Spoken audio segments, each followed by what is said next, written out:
Good afternoon, November the 10th, 2016. Tomorrow is Veterans Day, and the banks will be closed. That means the cash bond markets will be closed. It really tends to hurt the trading in all commodities. All the futures markets will be open, but it normally slows things down quite a bit. Okay, we came into today's market in the E-mini wanting to sell 79s to 81s.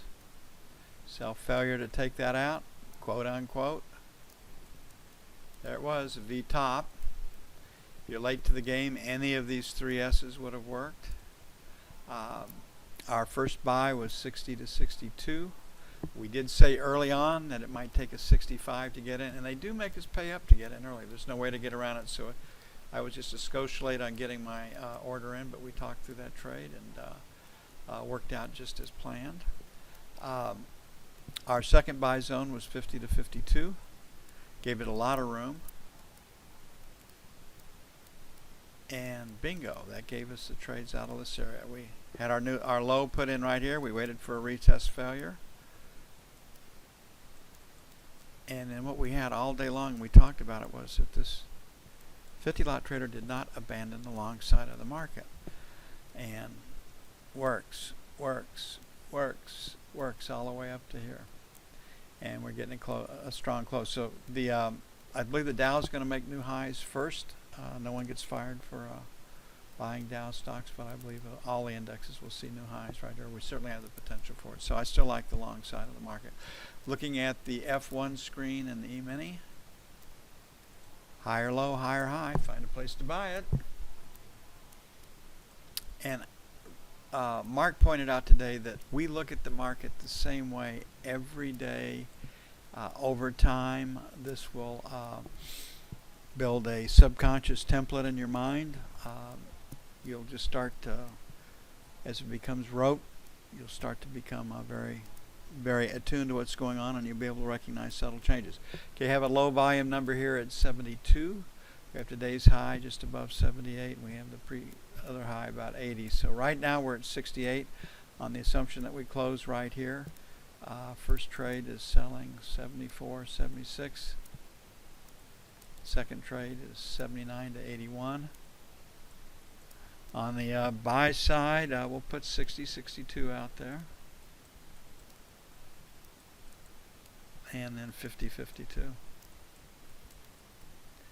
Tomorrow's news, consumer sentiment, 87.1 is the guest. That's the swag. Baker Hughes rig count was 723. My guess is it'll be higher. It'll be plus. That's the only piece of news. Bank holiday, like I said, usually impacts the trading. We see less volume, less volatility. Usually a trading range affair.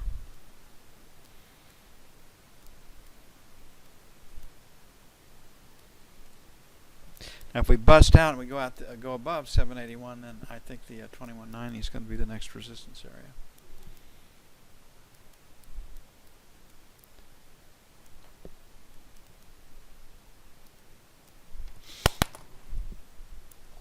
Hey, you know something? We had the election, and the sun still came up the next day. Can you imagine? And I mean, it's really funny, having lived through the 60s when there were assassinations, cities were actually being burned down. It does bring a little bit different perspective to what you see going on right now in the hysteria that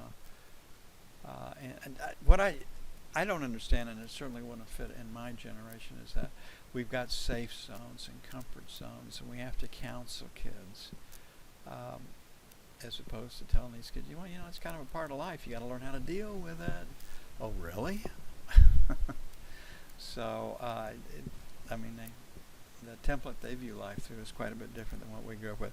Have a low volume number right here, and we're there.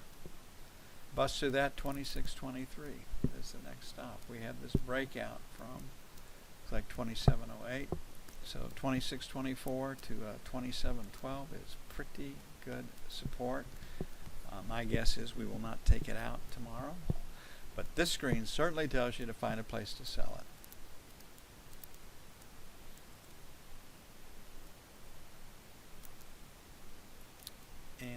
CNF2. Depending on how you put it together, a little bit longer term, we're definitely dealing with a B with 2 moves out of the middle. Had a lousy auction today. Usually when we have lousy auctions on 3, it's probably next Tuesday before the market will turn around. The dealer community is hedged, and they got enough firepower to bring it back anytime they want to and move that paper. So pretty clean break in the market in this 26-28 area where we were this morning. First sell 19 to 23. Second sell 27 to 31. On the buy side, I'm going to make it 8 to 12. A lot of good stops below 8, and then the buck to 04. And I think the best trade would be leaning against 127 with a 127.01 buy.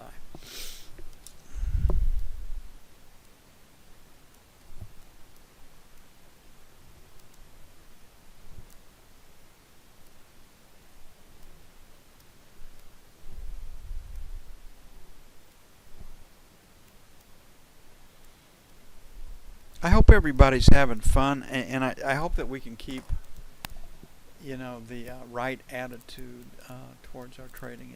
You really can't take this stuff personally. And some trades work and they don't work. And there's no way you're ever going to get around that. I mean, it won't happen. And so what you have to do is just, hey, I'm going to give it a shot. Let's see what happens right here. And then take it from there. 4 to 8 is number 1. Sell 11s to 15s and 23s to 27s. The auction took place at 156.28, and we made it down to 155.28. I mean, that's pretty significant. On the buy side, a little bit lower, so support's going to be, right now it's 24 to 28. So 17 to 21 in London tonight. Buy 1. And then 5 to 9 buy 2. You want to pick a round number that the market's headed for? 150. It wasn't that long ago we were trading 171. 20 points. $20,000 trade right here.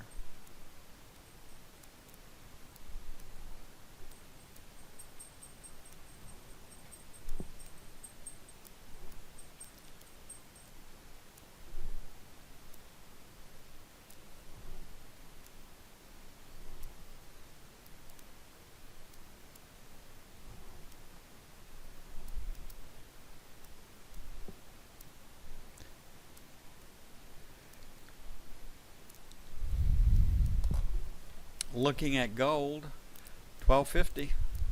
We can get to 1257. That's where we're headed, and then bust that. I mean, there's 1200. I mean, risk on investments are back in favor. Vogue, right? No reason to own gold till the next outbreak someplace. Lower high, lower low. Find a place to sell it. And there's the last spell. Move out of the middle in K period. And remember we talked about early this morning, this high volume number of the attractor? Magic. You can see that this low volume number right here bounced the market in E period. So the structure of these high volume, low volume numbers do work. So here we are, very aggressive. And again, banks probably will slow down the trading, but for London tonight, we'll adjust in the morning 59 to 61, sell 1. 64, 66, sell 2. On the buy side, 54, 56. I'll put a question mark there. Buy 1. And then 49 to 51, buy 2.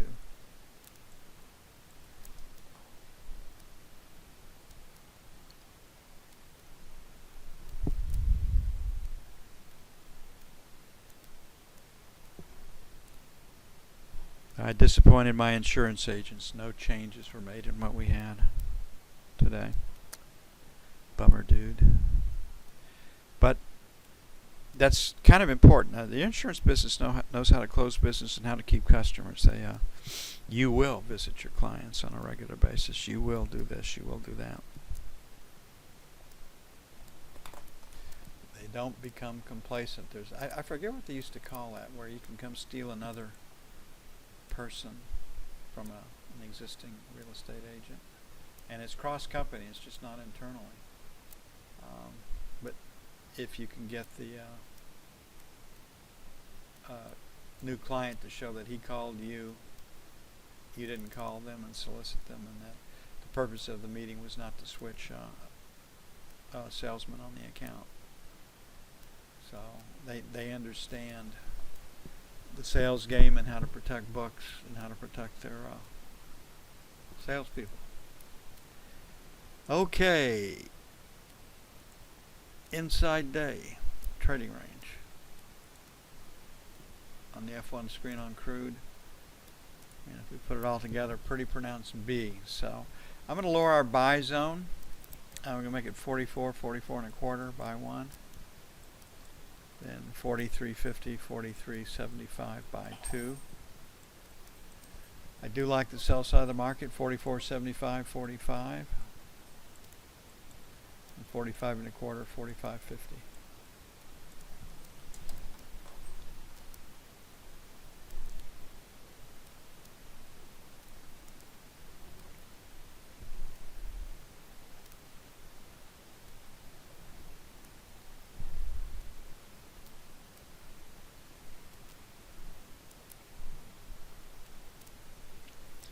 And the euro.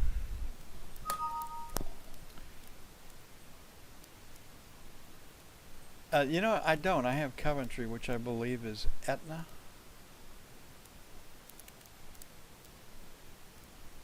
I don't have any restrictions in the area where I have to go visit any particular doctor. I do have to have some expensive procedures pre-approved, but the only one I've ever had was an MRI.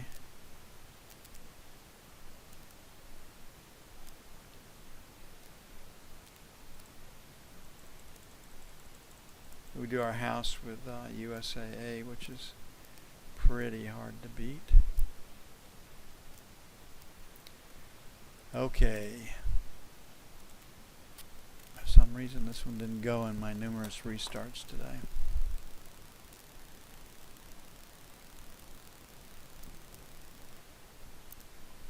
Lower high, lower low, find a place to sell it. We would have seen that on F2. But I wanted to show you it on the software. Okay, it's a P put in backwards. Okay, so we have the banks are closed. That's essentially a 3-day weekend for people in the banking business. So maybe some short covering here. So I'm going to take this P right here, and we're going to make a little bit higher in London. 25, sell 1. 50, sell 2. On the buy side, 109 looks a little too generous, so we'll make 880 to 890, buy 1. Basically pick up the value area, low area. And then we'll make 50 to 60, buy 2.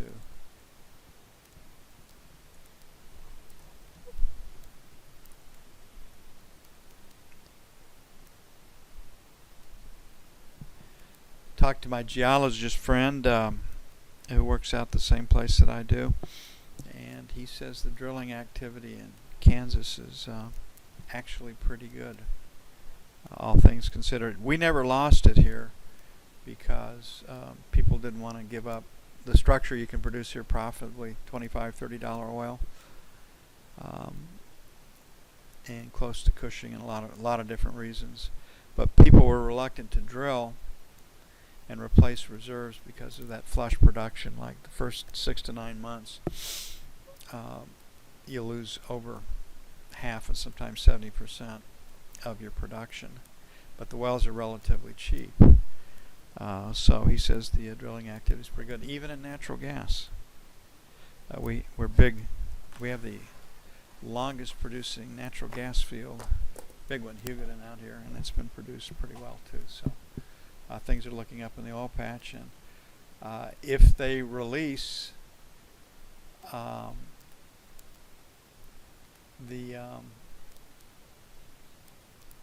drillers here, and everybody go out and drill and get busy and get after it, then things will look better. So they're fairly optimistic in the oil patch that things are going to get better after the election. Hey, I'll see you bright and early in the AM, 6:45 Central. I'm not looking for much of a day. I will be here. But the other markets will be open. We'll see if we can't shake that money tree. Y'all have a great evening. See you bright and early in the morning.